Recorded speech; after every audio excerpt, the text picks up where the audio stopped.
沁园两个字，就是说是沁园应该是宁波的古代的那个名称嘛，宁波古代的那个港口名称。那么这个不光是对我们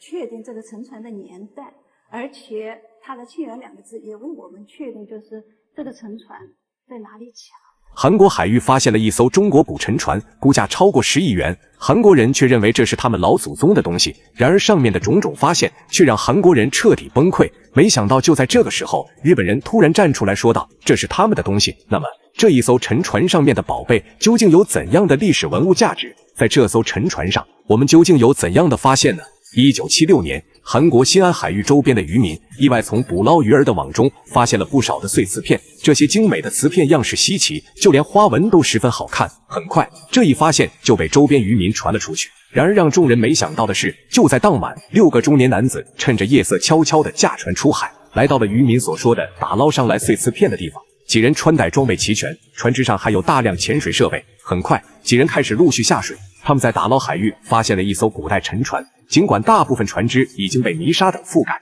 然而还有少量部分裸露在外。经过1晚上的努力，6个人共计打捞出100多件完整瓷器。这些瓷器很快就出现在了韩国黑市上，这一举动迅速引起了韩国警方的注意。这些瓷器造型精美，韩国博物馆当中的宝贝都与其无法相提并论。经过韩国古文化专家的研究后，他们发现这些被缴获的瓷器竟然都是中国古代瓷器，这实在是太令他们震惊了。因为他们打捞起瓷器的地方是在韩国海域。很快，一众韩国的专家学者纷纷来到了沉船海域，他们立即组建了一支专业的潜水队，迅速对古沉船进行打捞作业。从潜水员的测量数据来看，这艘沉船的整体长度超过20米，而且最关键的是，其中很大一部分已经被泥沙覆盖，周边洒落的一些文物很快就被潜水员捞了上来，这让在场的韩国人无比兴奋。他们知道这里确定无疑有一座水下博物馆。韩国海域当中意外发现中国古沉船，很快这一发现就被上报到了韩国高层，他们立即下令对沉船组织打捞。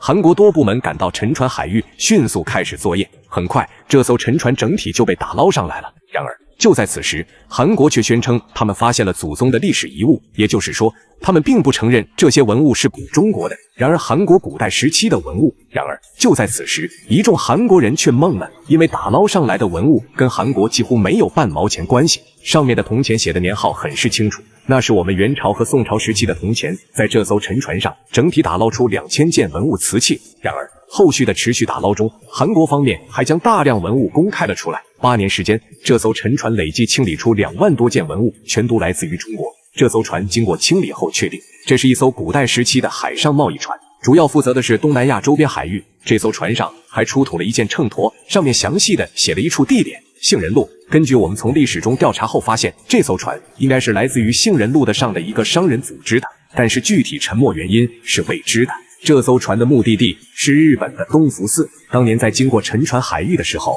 不幸遇难，这艘船只便留在了这里。韩国人将沉船打捞出来以后，一直固执地认为这是他们的古代文物，甚至还要为这艘沉船建一个博物馆。然而在日本得知此情况以后，却认为这艘船应该是他们的历史文物，毕竟这艘船是开往他们那里的，双方还因此有过争执。不过因为沉船在韩国海域，这艘船上的文物都被韩国人留存了下来。那么大家认为这艘船究竟应该属于哪一方呢？与韩国人是否有关联呢？